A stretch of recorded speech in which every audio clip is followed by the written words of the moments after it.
Welcome to the Pittsburgh Dish. I'm your host, Doug Howman. What's the secret to culinary success for this week's guest? Constant learning. We talk with executive chef Jonathan Homer. Love to know that favorite neighborhood bar spot for good food and drinks? Autumn Pawelec has her pick in Mount Washington. And want the backstory on Italian gnocchi? We have that, along with a recipe. All that ahead. Stay tuned. The Pittsburgh Dish is supported by Chip and Kale plant-based meals. Select from dishes like crispy Korean barbecue tofu bowls or Chesapeake Bay chowder. Visit their website at chipandkale.com to learn more. Now, on to the show. Well, thank you so much for coming over and for being on the show. Would you introduce yourself to our listeners and what you have going on right now in the world of food? Yeah, so I'm Chef Jonathan Homer. I am the chef at Pizzaiolo Primo in Market Square. And John, this is a new move for you, right? Because I've actually talked to you once before with your lovely wife-to-be, your fiancée. Selena Progar. That's right. She's the pastry chef at 11. She came on back in December. Yes. We were discussing this off air, is what they say. That's and, right.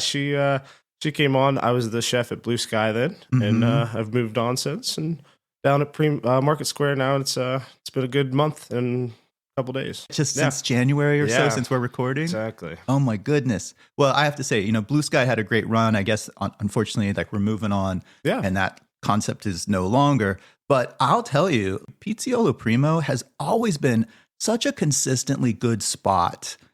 Yeah, it's a great location. The team that's already there was great, so I'm excited to move in there and kind of fill that role that they were looking for with a chef to kind of take on a lot of responsibilities that they were looking for. Yeah. So, do you have any idea how long they have been open in that spot? I think it was like 15 years. Oh my gosh, that's right. Yeah, something like that. And we should remind our listeners, this location, Pizzaiolo Primo in Market Square, it's right in like sort of the nice corner by Starbucks. It's Neapolitan-style. They've got the wood-fired oven, right, for the pizzas. Built the wall around it. I know. And all of the pastas. I mean, everything that I've had has always been amazing. Yeah, so a lot of our pastas are made fresh in-house. Like I said, we have a great prep team. I have a great team around me. They just plugged and played me, so that's great for me. Is there another location? Yes, there's a location over in South Fayette, over in Bridgeville. It's been open about a year and a half now. So as you join this new team, is there anything like right out of the gate that you're excited for or that you're bringing to the table there? Well, I worked for a couple of Italian chefs in my life. I'm more excited to see what they have to offer and what I can learn. I'm 32, 33 in October, and for me, I love learning. Mm-hmm. I love showing people what I have, but I also like learning from other people too. So it's a good balance. And the more that you put into something, the more that you can get out of it too. That's right. So. Before you joined this team, were you a patron of the restaurant? Did you guys go? Yeah. So actually, I have a couple friends that work down there, and we went down. We went down last summer sometime, Selena and I did, and the pasta was great, the food's great, the atmosphere was always great. So it was easy to pick that place as my next landing spot. Yeah. Yeah. I have to say, I have a couple favorite dishes. I really love the ragu bolognese with the tagliatelle, I think. Yep. Do you guys have a favorite? I guess mine would right now would be the crab limon. It's a really good sauce. All the sauces there are fresh made as we're doing. Nothing's made ahead of time. You're making it on the line to go. That's another aspect that I love is everything is made right in the pan. For each dish. Wow. Yeah. There's none of this like pre-batch stuff. No, it's not scoop and pour. No. Nothing like that. So it's cool. And the pizzas are amazing too. I mean, I think do they cook in like under 2 minutes or something? Is that like the pizzas there are really fast. We have a really good pizza team too. There's like 2 or 3 guys there. One guy's been there for 10 years. Oh my gosh. He started as a busboy and moved all the way up to the pizza guy, and he's got his pizzas down. I'm sure he can make it faster than that. I just brought back an old employee too. He was telling me about all these competitions they used to go to and stuff like that. So I think we have a good style that has been in place, and if it's not broke, don't fix it, you know? I agree. I am wondering, John, like at the restaurant, is there another dish or pizza that's like the top seller or something that everybody goes for? So last summer, whenever Selena and I were there, our friend Michelle told us our margherita pizza is our top seller. Oh. She was like, got to get one of those. So we sat down at the bar, grabbed a drink there, a glass of wine, and we had that margherita pizza and just fell in love with it. It's just the tomato sauce is fresh made, the mozzarella is fresh made in house, the dough, obviously everything's fresh made, and then topping that with a fresh basil, it's just, it melts in your mouth. As you're talking, I'm shaking my head because I've actually had this pizza many times myself. It's probably my favorite. We were talking about it recently, actually, to the media team that is around me right now. And I think last year they sold over 6,000 of them. So that's a good seller for us. That's amazing. You've had sort of a great, pretty storied career in culinary so far. But I do want to take a step back and just ask you, where did this passion for cooking and food start? Did you cook a lot in your family? Did folks cook for you? So as a kid, I had a very Italian grandmother and a very Polish grandmother. Oh. So I learned to make raviolis and pierogies with my two little baby fists. You know, they had me in the kitchen. My mom's mom, you know, she made everything Italian. You know, 7 fishes. I learned about that before I was even born. Oh, You know, she did not speak English very well. It was very broken. Wow. You know, so that was fun to learn from her. And then, you know, my dad's mom making pierogies, you know, chicken and dumplings, things like that. Talking about the freshness, that's where it all goes back to. For me, it was 6, 7 years old in their kitchens, you know? I want all of this right now. Yeah, right. So is your family from Pittsburgh? So I grew up in Uniontown. Okay. My dad was born and raised there. My mom was born in Toronto. Oh, and wow. she grew up in Cleveland. Oh, okay. Yeah, so they met in Cleveland, got married in Cleveland, but we would go up there for Christmas and things like that, and that's why I mentioned the 7 fishes, because that was a big part of going up to Cleveland. Big Italian community up there. Exactly, exactly. So they got married at a church called St. Rocco's. The festival up there was enormous. You know, people flocked from other cities to come to that St. Rocco's festival and get the Italian sausage. Was the dish that my dad and I always went down there for. So, oh, that's great memories. Now, what about your own cooking? Like, when do you remember starting to cook for yourself or for other folks? So, I mean, as a kid, you know, there was 5 of us growing up. I have an older brother, an older sister, and 2 younger sisters. And my mom was always on the run. My mom is a big inspiration too, because she would make homemade meals. There was no store-bought anything at the house. So then as I started getting older, I started helping her, and then I would take on some of those responsibilities of actually cooking for other people, obviously my brothers and sisters, but it felt like I was actually doing something. And then, you know, as I got older, I worked at a couple different places, and I worked at this place called Duck Hollow.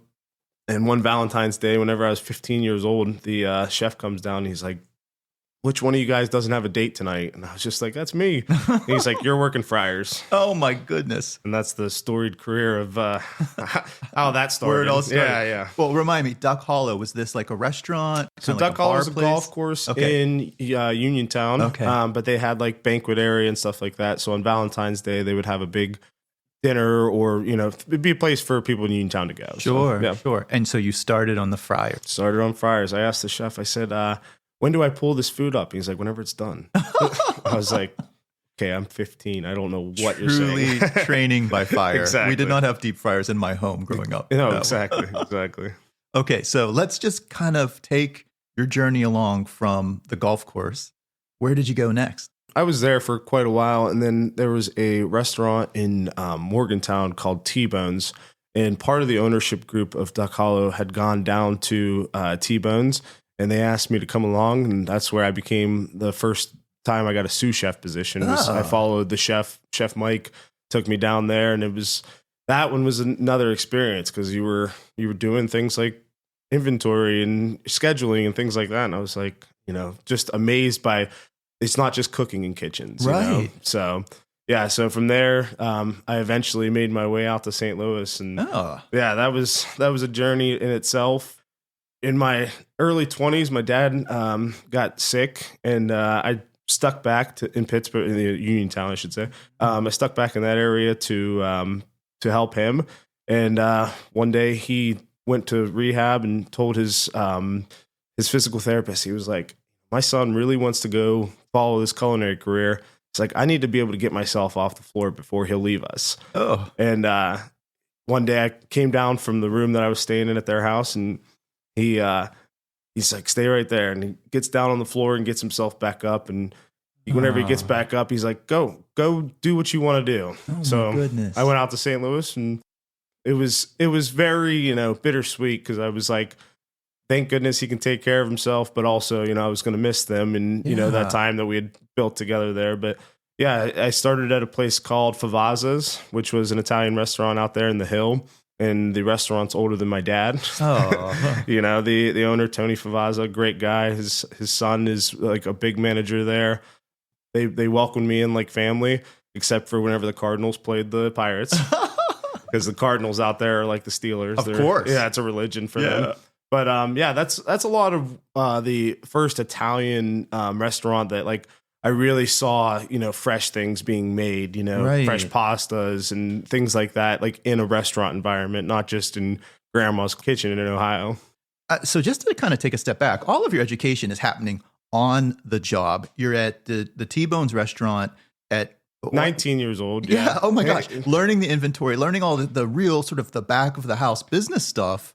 I was young and dumb and thought I knew everything, and I can say that multiple times in my career. And I'll probably say that again, at some point, but not even 22 years old. I'm moving to a brand new city, 600 miles away, different time zone. Yeah. Finding this cool opportunity. I honestly, whenever I moved out there, I just Googled, restaurants in St. Louis and started finding different ones that I thought I would fit in at, and I did interviews. I went out there a couple times and talked to some of the people, and, I talked to Tony Favazza and Mark Favazza, and they were just so welcoming. It was like my grandfather and my older brother were like, all right, come on in, we're going to show you how to make this stuff. They showed me the ropes. At Favazza's, I started as a line cook or prep cook, moved up to a line cook. And, by the time I was leaving, I was making gelato for him. I left to go to Four Seasons in St. Louis. And I still would go back and help Tony make gelato every summer, things like that. I mean, to this day, if Tony called me and was like, hey, come on out here, I would still probably help him out. Want to do it. Yeah. What a great bond and what a great sort of formative years story. So you have this time at the Italian restaurant, and then you're saying like you moved to go to the Four Seasons in St. Louis? At 21, 22, 23, you're working 2-3 jobs. Everybody does it. But another chef friend of mine helped me from a bar that I was working at move into a spot where I could go to Four Seasons. I went up there and I interviewed, and that's the first time I met Gianni Colucci, who is a world-renowned Michelin star Italian chef. My biggest inspiration in my life. He as far as cooking goes, he taught me so much and took me under his wing, and it was a great experience. But I just remember the interview, and one of the things he said to me, there was another gentleman sitting there. He had a shirt on that wasn't buttoned up. He was kind of slouched over. And I'm sitting straight up and I got a tie on. He's like, why should I hire you over him? And I was like, well, presentation's key in our industry. And so he hires me. And then a couple months later, he actually hired the other gentleman too. So it was a pretty cool moment for me. And I asked him, why he had chosen me. And that was why, because of the answer, presentation's key, Well, you're right. I mean, all of the details count in the restaurant business, in the dish that you serve, what the plate looks like. So even you dressing up a little bit more than the next person absolutely gives you that little bit of an edge. Absolutely. I love that. Every time I go to an interview, I dress up. Doesn't matter what it's for, And I actually, whenever I got hired at Blue Sky, eventually, whenever I come back to Pittsburgh, the owner there, after he hired me, he's like, I saw you were dressed to the T, but then I saw you weren't wearing any dress socks, and I knew you were more on my level. And and I laugh because now every single time I go to an interview, I wear dress socks. So it's just take those little things from each interview and carry them on to each one. So it's a builder for sure. Yeah, but Four Seasons St. Louis, started as a pizza guy there, and that was an experience in its own, going back to the things of me saying I thought I knew everything. You know, I walked in there and I was like, I'm better than a pizza guy. And I got back there and I realized how quickly, like, how much better those chefs were than me. And it just built a fire in me. I was like, man, I just want to make myself so much better. I still do, but like that fire, whenever I saw how great those chefs were, I mean, I can just remember seeing guys like Austin Beckett and Joe Simonak, and they were my age. You know, they're no older than me, and I was just like, God, these guys are so good. Yeah. You know, I was like, that. How do they know all this stuff? And I'm just watching them, and each one of them just took the time to sit there with you and actually like talk to you about like what we're trying to do here. You know, and that was something that I aspired to be too. You know, so I mean, sometimes when we surround ourselves with the right people, you just take that little bit of something from all of them, and it also energizes you to be at or better than that level. Absolutely, yeah. This is Chef Homer, and you're listening to the Pittsburgh Dish. So what else happens? Like, how long do you stay at the Four Seasons? When do you graduate from Pizza Guy? Yeah, so I moved around a little bit there. I stayed on pizzas for a couple months, and then they eventually started making some changes. Some people moving other places, some people getting promoted. So I did pastas there, garde manger, and then eventually I was a grill guy because they had this thing called Task Force, and all these guys went out to different places, and they needed a grill guy. And I jumped in. I'd been watching Joe and Austin really, really actually do that grill position, became friends with those guys, and just took advice from watching what they did, you know. So give me the opportunity to put me in that position. After I became the grill guy, you know, those guys all started coming back. And it was an opportunity for me to move around the kitchen. And then we had a huge banquet kitchen as well that seated up to 500 people. So I got the opportunity to go down there and learn that, you know, and I learned from guys like Roy Mosley, David Ballard. These chefs are big chefs in St. Louis, and, you know, they took the moments to actually teach me. Yeah. And that was something where, you know, again, as I was learning, I would sit there and think, I want to be that kind of chef whenever I, you know, finally get my own spot. I want to be able to teach people what I've been taught. You just have me thinking that part of the reason they were really good chefs and are really good chefs is because they do take the time to teach other aspiring folks around them. Exactly. So, and I just wanted to also say for our listeners, if they're not familiar with the Four Seasons, this is a high-end, high-volume place, right? Beyond the banquets that so they're it's doing, a right? 5-star hotel, at least the time that I was there. And in Missouri, I think it was just them and the Ritz. Yeah, it's a Four Seasons, a high-end place. And Cello was there before I got there. And Gianni, he turned it into what it was. The previous chef was an amazing chef as well. I didn't work for him. He left right before I got there, and he went down to Four Seasons Orlando and turned that into an amazing restaurant. And Gianni kind of created that family-like environment in the kitchen, you know, learning from each other, you know, not just the older guys teaching the new guys, but vice versa too. So I love so much about this story because the path to what you're doing is not always about going to a culinary school program. You can really learn and absorb so much from your on-the-job experience and just stepping into the fire, so to speak. Were there any other like pivotal moments or mentors from the Four Seasons that you really appreciated before you decided to move back to Pittsburgh? Yeah, Chef Frank Woods, he's a friend of mine. He was the first person from St. Louis to come out and visit me in Pittsburgh after I moved back. A lot of people are very supportive of me coming back here because it was for my dad to be around family. And, you know, it was my sister just had a baby, and it was like I didn't want to miss out on nieces and nephews, and, you know, seeing my dad, you know, be better and walking down the, you know, his daughters down the aisle and things like that. Yeah. But yeah, Chef Frank Woods, man, he took me under his wing so many times, and he was hard on me, but he was like a big brother to me. You know, it was like, no, you're doing that wrong, and this is why you're doing it wrong. You know, I remember I moved to mornings, and he had been on mornings for like 2 or 3 years. You know, I was making an omelet at one point, and he just looked at me and was like, no, you know, and he pushed me aside, and he was like, this is how you do it, and this is why you do it this way, you know. And 5 billion omelets later, you know, every time I flip an omelet, I think of Frank Woods. You think of that moment, right? Yeah. I love that. So I'm going to like pop back in because when we interviewed your fiance, Selena, I sort of remember part of this. There's a moment in your time in St. Louis that you decide, I'm coming back to Pittsburgh. And was it your mom or your dad that said, why don't you look at the best restaurants here and apply? Is that right? Yeah. So my dad flies out to St. Louis, and I'm packing up my house, and we're talking, and we actually end up going up to Chicago, and we go to Gibson Steakhouse. Amazing food city in itself. And he and I drive back from Chicago, just father-son moments, just talking sports, talking whatever. And we're getting on our way back. And he's like, what do you want to do when you get back there? He's like, you don't have a job lined up. You don't have anything lined up. What do you want to do? And I was like, I want to cook somewhere, obviously. And he's like, where? I was like, best restaurant in Pittsburgh, And he goes on his phone, he Googles best restaurants in Pittsburgh. And, the usuals come up, and Altius comes up. I kind of told this story on last time I was on, but just to refresh your memory, he calls the phone number to Altius, and he's like, hey, can I talk to the chef or the manager or whatever?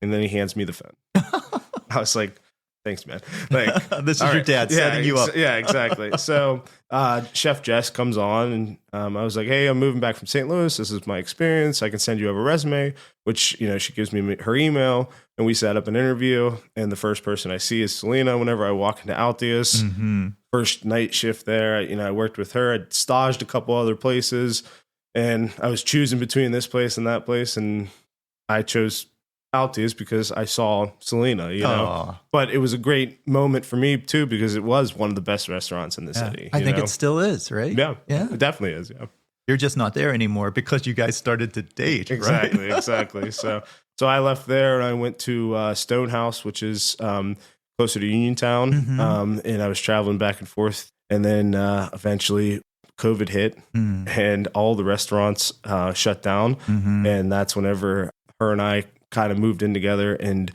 I moved back down to Pittsburgh and waited for COVID to end, and I eventually started working for Richard Deschamps. Coupe de Ville was where I started there. Okay. And then I moved on to Taco Torta. Oh yeah. Yeah. Over in East Liberty? Bakery Square. Bakery Square, yep. That's right. And then from there is where the Blue Sky opportunity eventually happened. A friend of a friend told me that there was a restaurant open in East Liberty. They thought that I'd fit the role, and that's where I met Matt. And Matt, he and I interviewed, and that was in April. He hires me, and then we didn't open until July. So, oh wow, that was a learning experience in itself. Was opening a restaurant. What year was this? God, that had to be 21 to 22, probably. Yeah. So, what are we in? 20? We are in 25 right 25, now. Yeah, gosh. Yeah, so it'd be 22, I think it was. Yeah. April of 22. Yeah. And now you've moved on, and you're at Pizzaiolo Primo in Market Square. Yes. For this last, as we're recording, about a month and a half. Yeah. All right. Still learning, right? Yeah. Oh, I mean, and again, I'll learn every day. I don't ever want to put down the notebook to sit there and I'm taking notes everywhere, but I was the chef at Blue Sky, and I was taking notes from other people, and Matt really showed me how to run a business and things like that. That was things that I hadn't learned before in the past, and take little things, like you said, from every opportunity. Well, I love your success and just the story of your whole culinary journey. I'd love to know, beyond the wedding, which I know is coming up later this year, right? Yes, September 20th. Whew. Your soon-to-be wife said she's going to make all the desserts herself. She is, yeah. Well, beyond the wedding, what other goals or events or anything else you have coming up this year? What's ahead for you? I would just say, for me, it's just trying to build from the strong foundation that we have at Primo.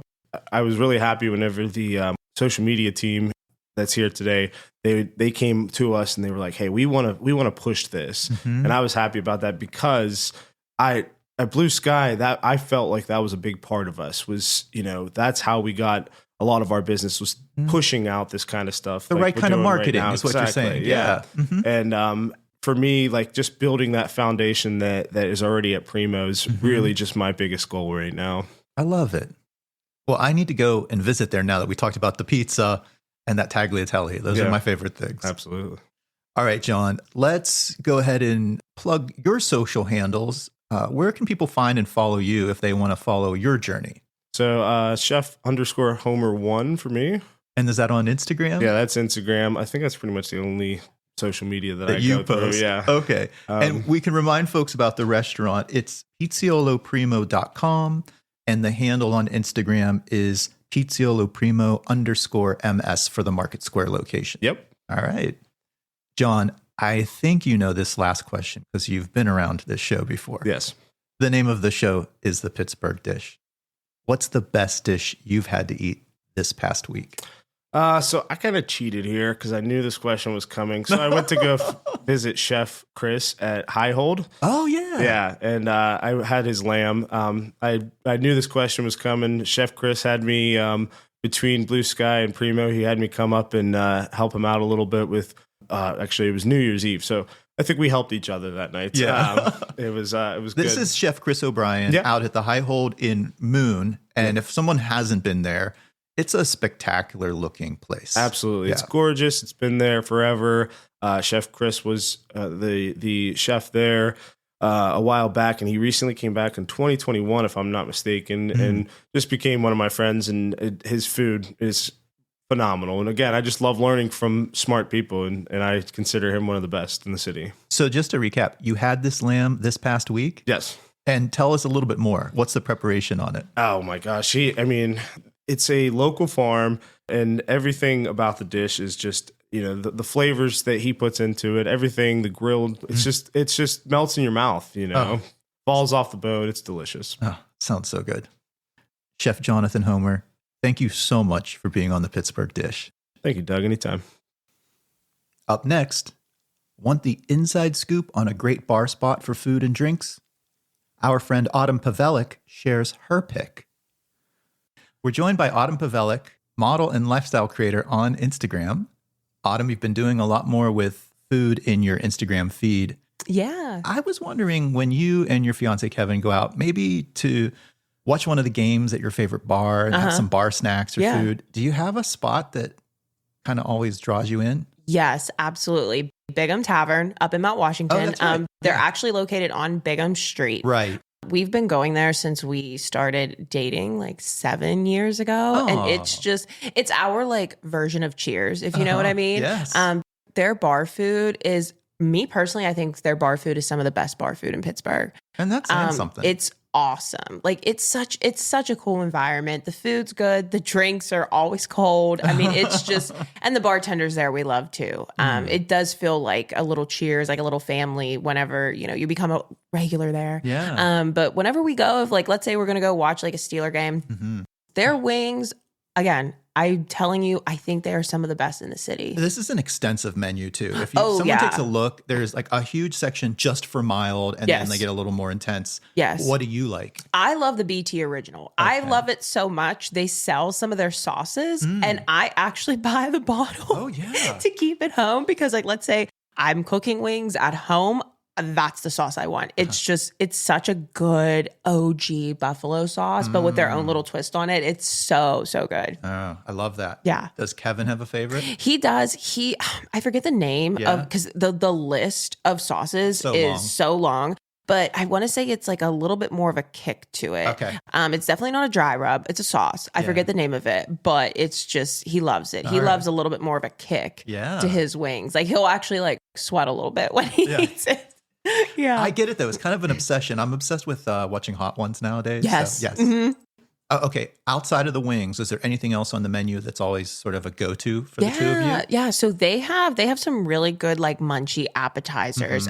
Let's say if you want to go and grab a couple beers and you just want a couple little snacky foods, their pierogies are really, really good. Their fried pickles, they call them tickled pickles, are also extremely good. Okay, wait. Tickled pickles. Tickled pickles, yes. Okay, this is a fried pickle. Yes. Is there anything extra special going on, or just it's straight just up good? The breading's really good, and then they have homemade ranch that you can dip it into, and it's so yum. Yeah. Here's a critical question I want to know. Are they chips or spears? They're spears. Yeah. Yeah. I like a spear. They're spears. They're really, really good. So those are our go-to munchy snacks. And then oddly enough, they have a really good French onion soup. Oh. Yes, they have. They have a whole menu. Their grilled chicken salads are really good. They have really decent smash burgers there too. But their French onion soup, I don't know what it is, but it's just good. I will get the French onion soup every time. Wings and French onion soup. Interesting combo. I love that combo. Yeah, it's so good. Perfect for a game day. Yes. So we're talking about Bigham Tavern, right on Bigham Street. Bigham Street. Right next to Armful of Flowers. Oh, right on Bigham Street. Mm-hmm. Autumn, thanks so much. Yeah, thank you. You can follow Autumn Pawelec on Instagram at Autumn Pawelec. You may remember a few weeks back, we talked with Joseph Costanzo Jr. and his daughter, Maria C. Palmer. Maria co-authored the book On the Rocks, all about her dad's journey. And while we were together that day, they shared a bit more about another favorite family dish. Guys, you stopped by the studio to kind of tell the bigger story, but we got to talking gnocchi. Do I understand you have a recipe or a couple of things to share with our listeners? Yeah. So, Dad, why don't you share sort of the facts about it, and then I will share the recipe. Sure. At the Prima Donna, we did homemade gnocchi, made it right in-house. We used a potato base, and most Southern Italian dishes that are gnocchi are made with potato. Now, the Northern Italians usually use ricotta cheese instead of the potato. It's based on the region because Southern Italians were a lot more poor than Northern Italians. So Maria, a lot of her gnocchis that she makes in her cooking classes, she makes it with ricotta, which it makes the gnocchi a lot lighter. Where at the Prima Donna, we made traditional peasant Italian food. That's right. Italian food, which I coined that phrase, peasant Italian food. And the gnocchi were made with potato based, of course. So that's the difference. There's two types of gnocchi. The actual gnocchi itself is usually made with potato, but the Northern Italians usually do it with ricotta cheese. So Maria, you can talk a little about your recipe, which you make with ricotta. Yeah. So, and actually, my recipe is not really my recipe. It's my dad's aunt, Josephine. She is a very innovative cook, and she taught me how to make this years ago. And really, you can substitute, if you want to try the potato base, you can substitute the same amount of ricotta for the same amount of the potato, and that's how you do it. But it's very simple. It just is a few ingredients. So you have ricotta cheese, and I'll just give this little tip. Make sure you dry out your ricotta as much as possible. Like, do you put it over a strainer with like paper towels, or how do you do it?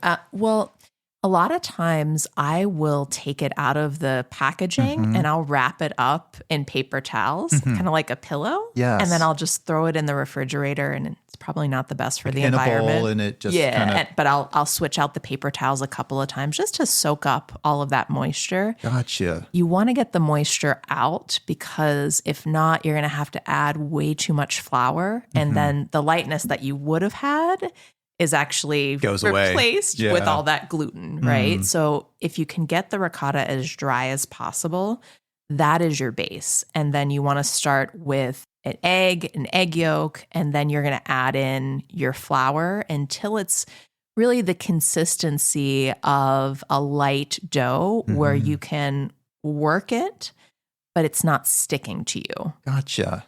And then, you cut off maybe like a 3/8 of an inch piece. You roll it like a snake. You cut it on a bias, and then you sort of roll it either with your thumb and kind of make an imprint, which is the very traditional way.